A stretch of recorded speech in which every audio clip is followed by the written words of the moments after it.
ध्यान दें, हमें म्यूचुअल इंडक्टेंस फाइंड करना है किसी दो कंसेंट्रिक कॉइल जिसका रेडियस डिफरेंट है।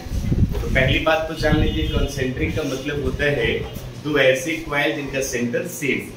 पहली बात तो पहले हम उस तरह का कंसेप्ट बना लेते हैं। मान लीजिए इसका रेडियस क्या है, R1, तो इसका रेडियस कितना हो जाएगा भैया, और ऐसा लग रहा है कि आपको भी पता है कि R2 बड़ा है किससे, ये C1 कॉइल कौन सा है। अब कह रहा है क्या निकालने के लिए, तो कल जैसा कि हमने पढ़ा था कि देंगे किसी एक में करंट और उसमें मैग्नेटिक फील्ड प्रोड्यूस होगा और उस इफेक्ट से नजदीक रखे कॉइल के अंदर भी ईएमएफ प्रोड्यूस होगा। प्रोड्यूस होने का यह फिनोमेना जो है क्या कहलाएगा, आज ही निकालना म्यूचुअल इंडक्शन कहलाएगा, बट इसमें म्यूचुअल इंडक्टेंस निकालना है। लेकिन हाँ, जिसमें करंट जाएगा वो कौन सा कॉइल कहलाएगा, प्राइमरी, और जिसमें फ्लक्स चेंज होगा उसका नाम सेकेंडरी। तो मान लेते हैं C2 में करंट फ्लो कर रहा है कौन सा, I2, कौन सा, हम मान लेते हैं late I2 current is flowing, I2 current is flowing in coil C, इसमें फ्लो कर रहा है, C2 में फ्लो कर रहा है कौन सा कॉइल, करंट। इसीलिए C2 जो है हमारे लिए कौन सा कॉइल कहलाएगा भाई, प्राइमरी। देयरफॉर मैग्नेटिक फील्ड, अब इसमें करंट दे रहे हैं तो इसी का मैग्नेटिक फील्ड चेंज होगा। तो magnetic field for coil, coil के लिए मैग्नेटिक फील्ड आप चौथे चैप्टर में निकाले थे, P2 is equal to mu naught by 4 pi 2 pi I, y में R हुआ करता है, R यहाँ कौन सा होगा, I कौन सा होगा, कंफर्म समझ में आया। अब हम आपसे कहेंगे कि इस मैग्नेटिक फील्ड की वजह से इसका फील्ड जब इसमें बनेगा तो आजू बाजू में फील्ड बन रहा है, अब इस फील्ड के अंदर दूसरा कॉइल आ गया, उसका फर्क उसके ऊपर पड़ेगा, तो उसका फ्लक्स चेंज होगा।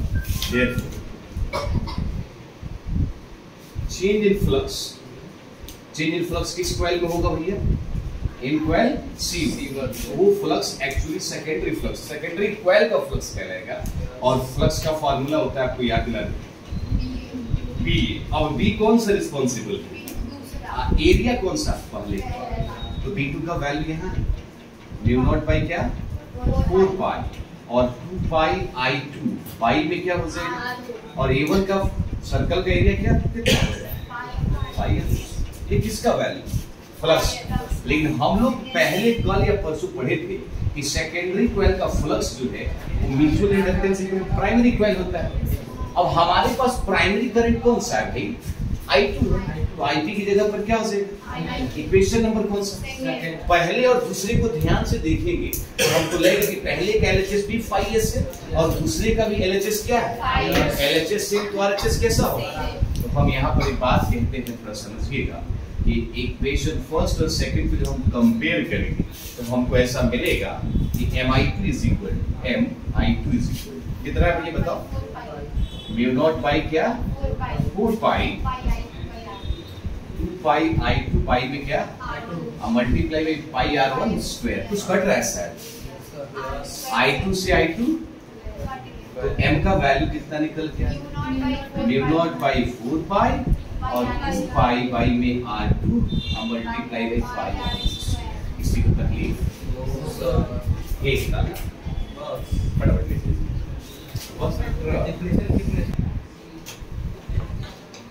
coaxial coil with different radii।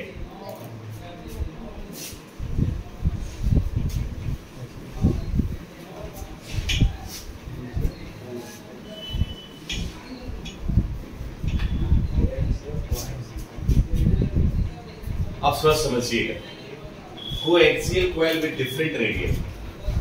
सवाल यह है कि कंसेंट्रिक का मतलब आप समझ गए थे, दोनों का सेंटर कॉमन है, बट कोएक्सियल की बात करें तो दो ऐसे सर्कल जिनका सेंटर एक डायरेक्शन में अलाइन, एक एक्स एक्सिस में क्या हो अलाइन, उसको हम कहते हैं कौन सा, कोएक्सियल। जैसे मान लीजिए कि एक सर्कल है, सेंटर से इसका रेडियस क्या मान लीजिए, सपोज आप स्मॉल आर ही मान लीजिए, कैपिटल आर ही मान लीजिए कोई, और इसके सेंटर को ले लीजिए और एक और अपने कॉइल मान लेते हैं और उसका भी रेडियस अपने को क्या ले लेना भैया, कोई दिक्कत किसी को? यहां से यहां तक का डिस्टेंस कितना ले लेना है, x एक्सिस में ये लाइन हो गया ना, इसका नाम C और इसका नाम, इसमें करंट पास करा दीजिए, इसका फील्ड निकाल लीजिए, इसका फ्लक्स निकाल के कंपेयर कर दीजिए, मामला फिट। यस और नो? हम मान लेते हैं ऐसा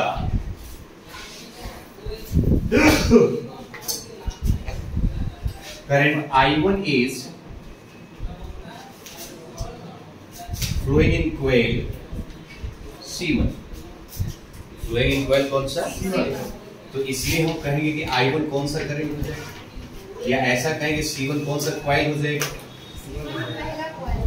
प्राइमरी कॉइल, पहला कॉइल प्राइमरी, ठीक है। इसीलिए मैग्नेटिक फील्ड किसका निकालेंगे, very good, magnetic field for किसके लिए, अब भाई साहब C1 का मैग्नेटिक फील्ड थोड़ा चौथे चक्र में चलिए, B का एक फॉर्मूला पढ़े थे, आपको याद होना चाहिए, 4 पाई 2 पाई I R स्क्वायर, पाई में R square plus x square का पावर 3/2, इसे याद दिलाते हैं 3, ऐसे करके आपने निकाला, याद है कुछ, इस पर हमने निकाला था ये फॉर्मूला, ये इक्वेशन नंबर कौन सा हो जाएगा, लेकिन आप C1 का निकाले तो क्या हो जाएगा, करंट कौन सा, चमका क्या, इसी तकलीफ, तो इसलिए फील्ड फ्लक्स किसका निकालेंगे, वाह वाह, चेंज इन क्या, फ्लक्स, तो फ्लक्स किसमें, इन कॉइल C2, तो फाई क्या लगाएंगे, S फॉर सेकेंड, तो फ्लक्स किस कॉइल का, भाई साहब फाई का फॉर्मूला आपको पता है B है, लेकिन B कौन रिस्पॉन्सिबल, पहला, और कौन सा, हाँ, V1 का वैल्यू बताओ, mu naught by 4 by 2 by I1 R square by R square plus x square का होल, हाँ गलती से मिस्टेक होता है छोटे से, पाई R स्क्वायर, कोई दिक्कत, ये इक्वेशन नंबर कौन सा, लेकिन हम कल पढ़े थे एकदम phi s is equal to MIP, अरे वो IP थोड़ी रहेगा, अब कौन रहेगा, I1, इक्वेशन नंबर कौन सा, तो बात करेंगे फ्रॉम इक्वेशन कहां से, फर्स्ट एंड दोनों का LHS देखो, तो RHS भी सेम होगा, तो आप एक कहोगे MI1 is equal to mu naught by 4 pi, यही वाला लिख रहे हैं 2 pi I1 R square by में R square plus x square का पावर 3/2 इनटू में पाई R स्क्वायर, यस R1, ठीक बात, उसका ट्राई, I1 से I1, तो m का वैल्यू कितना हो जाएगा, mu naught by 4 pi 2 pi R square by में R square plus x square का पावर 3/2 और साथ में पाई R, यस नो, वही बात हुआ कि नहीं, लपेट लीजिए। उसके बाद लास्ट टॉपिक अपना है एसी जनरेटर, अच्छे से समझिएगा, ये आता है एमसीक्यू में भी आता है और वैसे 5 नंबर में भी आता है, इसलिए ध्यान से समझिए। एसी जनरेटर पहली बात समझ लीजिए कि एक डिवाइस क्या है, एसी जनरेटर एक डिवाइस है जो कि मैकेनिकल एनर्जी को, मैकेनिकल एनर्जी का मतलब होता है sum of kinetic energy and potential energy, sum of kinetic energy है, इनका सम मैकेनिकल एनर्जी कहलाता है, और मैकेनिकल एनर्जी को ये डिवाइस इलेक्ट्रिकल एनर्जी में कन्वर्ट करता है। आई बात समझ में? काइनेटिक एनर्जी का मतलब कोई भी बॉडी जब मोशन में है तो उसके अंदर कौन सी एनर्जी, काइनेटिक, रोटेशन वाला हो तो आपका दूसरा हो जाएगा, माने होगी काइनेटिक एनर्जी, बट कंसेप्ट उसमें कुछ अलग रहेगा, मतलब मोमेंटम चेंज हो जाएगा, उसमें एंगुलर मोमेंटम होगा, एक में लीनियर मोमेंटम होगा, वो अलग कंसेप्ट। हम ये कह रहे हैं एक डिवाइस है जो मैकेनिकल एनर्जी को इसमें कन्वर्ट करता है, काम खत्म। दूसरा चीज इस एसी जनरेटर को हम अल्टरनेटर भी कहते हैं, या आप इसका नाम दे सकते हैं एसी डायनेमो, क्या नाम दे सकते हैं। और मेरा सवाल है कि इसका जो प्रिंसिपल है, याद रखिएगा, इसका प्रिंसिपल है EMI के प्रिंसिपल पर बेस्ड होता है। किस प्रिंसिपल पर बेस्ड होता है?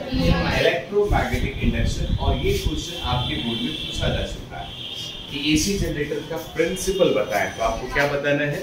Electromagnetic induction. और इसका मतलब ये है कि हम किसी कॉइल को किसी मैग्नेटिक फील्ड के अंदर रख के और वो रोटेट हो रहा हो तो वहां पर फील्ड चेंज होगा, फ्लक्स चेंज होगा, इंड्यूस्ड ईएमएफ प्रोड्यूस्ड होगा।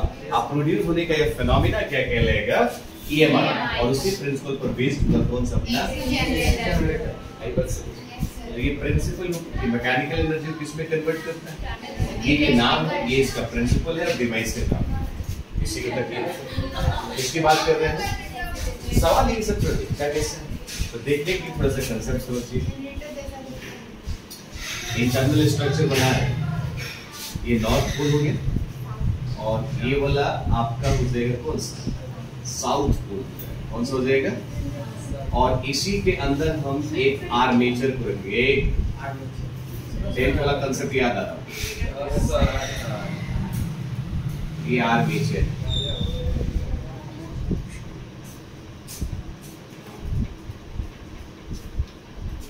इसका नाम क्या है भाई? आर्मेचर। इसको हम क्या बोलेंगे भैया? आर्मेचर की कॉइल। इसके ऊपर नंबर ऑफ टर्न्स लगे रहते हैं। अब ये ऐसे रोटेट करेगा।